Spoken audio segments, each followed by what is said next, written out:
शौनकजी कहते हैं शतानी ययाति की राजधानी महेंद्रपुरी अमरावती के समान थी। उन्होंने वहां आकर देवयानी को अंतःपुर में स्थान दिया तथा उसी की अनुमति से अशोक वाटिका के समीप एक महल बनवाकर उसमें वृषपर्वा की पुत्री शर्मिष्ठा को उसकी 1000 दासियों के साथ ठहराया और उन सब के लिए अन्न वस्त्र तथा पेय आदि की अलग अलग व्यवस्था कर दी। देवयानी ययाति के साथ परम रमणीय एवं मनोरम अशोक वाटिका में आती और शर्मिष्ठा के साथ वन विहार करके उसे वहीं छोड़कर स्वयं राजा के साथ महल में चली जाती थी। इस तरह वह बहुत समय तक प्रसन्नता पूर्वक आनंद भोगती रही। नहुष कुमार राजा ययाति ने देवयानी के साथ बहुत वर्षों तक देवताओं की भांति विहार किया। वे उसके साथ बहुत प्रसन्न और सुखी थे। ऋतुकाल आने पर सुंदरी देवयानी ने गर्भ धारण किया और समयानुसार प्रथम पुत्र को जन्म दिया। इधर 1000 वर्ष व्यतीत हो जाने पर युवावस्था को प्राप्त हुई वृषपर्वा की पुत्री कमलनयनी शर्मिष्ठा ने अपने को रजस्वलावस्था में देखा और चिंतामन हो मन ही मन कहने लगी, मुझे ऋतुकाल प्राप्त हो गया किंतु अभी तक मैंने पति का वरण नहीं किया। यह कैसी परिस्थिति आ गई? अब क्या करना चाहिए अथवा क्या करने से सुख होगा? देवयानी तो पुत्रवती हो गई किंतु मुझे जो युवावस्था प्राप्त हुई है वह व्यर्थ जा रही है। जिस प्रकार उसने पति का वरण किया है उसी तरह मैं भी उन्हीं महाराज का क्यों न पति के रूप में वरण कर लूं। मेरे याचना करने पर राजा मुझे पुत्र रूप फल दे सकते हैं, इस बात का मुझे पूरा विश्वास है। परंतु क्या वे धर्मात्मा नरेश इस समय मुझे एकांत में दर्शन देंगे? ए शौनकजी कहते हैं शतानी शर्मिष्ठा इस प्रकार विचार कर ही रही थी कि राजा ययाति उसी समय दैववश महल से बाहर निकले और अशोक वाटिका के निकट शर्मिष्ठा को देखकर आश्चर्यचकित हो गए। मनोहर हास वाली शर्मिष्ठा ने उन्हें एकांत में अकेला देखा। तब उसने आगे बढ़कर उनकी अगवानी की तथा हाथ जोड़कर राजा से यह बात कही। शर्मिष्ठा ने कहा, नहुषंदन, चंद्रमा इंद्र वायु यम अथवा वरुण ही क्यों न हो, आपके महल में कौन किसी स्त्री की ओर दृष्टि डाल सकता है? अतएव मैं यहाँ सर्वथा सुरक्षित हूँ। महाराज, मेरे रूप कुल और शील कैसे हैं यह तो आप सदा से ही जानते हैं। मैं आज आपको प्रसन्न करके यह प्रार्थना करती हैं कि मुझे न दीजिए, मेरे ऋतुकाल को सफल बनाइए। ययाति ने कहा, शर्म, तुम दैत्यराज की सुशील और निर्दोष कन्या हो। मैं तुम्हें अच्छी तरह जानता हूँ। तुम्हारे शरीर अथवा रूप में सुई की नोक बराबर भी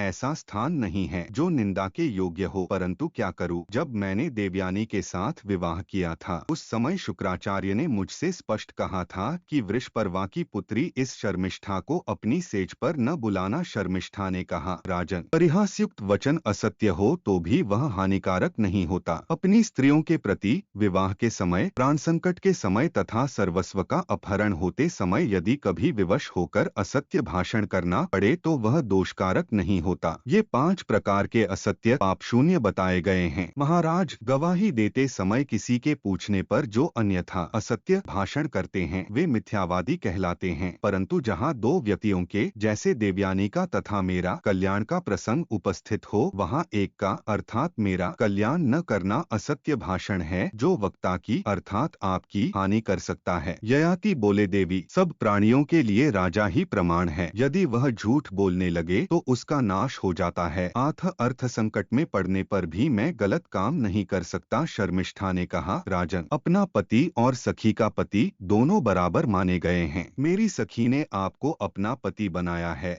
मैंने भी बना लिया। ययाति बोले, को उनकी अभीष्ट वस्तुएं दी जाए ऐसा मेरा व्रत है। तुम भी मुझसे अपने मनोरथ की याचना करती हो, बताओ मैं तुम्हारा कौन सा प्रिय कार्य करूं? शर्मिष्ठा ने कहा, राजन, मुझे अधर्म से बचाइए और धर्म का पालन कराइए। मैं चाहती हूँ आपसे संतान होकर इस लोक में उत्तम धर्म का आचरण करूं। महाराज, 3 व्यक्ति धन के अधिकारी नहीं होते, पत्नी, दास और पुत्र, उनकी संपत्ति भी उसी की होती है। जहाँ ये 5-39 महाभारत आदि में भी है। मेधातिथि इस श्लोक का तात्पर्य धन के व्यय में अभिभावक की सहमति लेने में से ही संबद्ध है। जाते जिसके अधिकार में रहते हैं अर्थात पत्नी के धन पर पति का, सेवक के धन पर स्वामी का और पुत्र के धन पर पिता का अधिकार होता है। मैं देवयानी की सेविका हूँ और देवयानी आपके अधीन है आथा राजन। वह और मैं दोनों ही आपके सेवन अपनाने योग्य हैं, इसलिए आप मुझे भी अंगीकार कीजिए, शौनकजी कहते हैं। शर्मिष्ठा के ऐसा कहने पर राजा ने उसकी बातों को ठीक समझा। उन्होंने शर्मिष्ठा का सत्कार किया और धर्मानुसार उसे अपनी भार्या बनाया। फिर शर्मिष्ठा के साथ सहवास करके एक दूसरे का आदर सत्कार करने के पश्चात दोनों जैसे आए थे वैसे ही अपने अपने स्थान पर चले गए। सुंदर भौहों वाली वृषपर्वा कुमारी शर्मिष्ठा ने उस सहवास में नृपश्रेष्ठ ययाति से प्रथम गर्भ धारण किया। शतानी तदंतर समय आने पर कमल के समान नेत्रों वाली शर्मिष्ठा ने देव बालक जैसे सुंदर एवं सूर्य के समान तेजस्वी एक कुमार को उत्पन्न किया।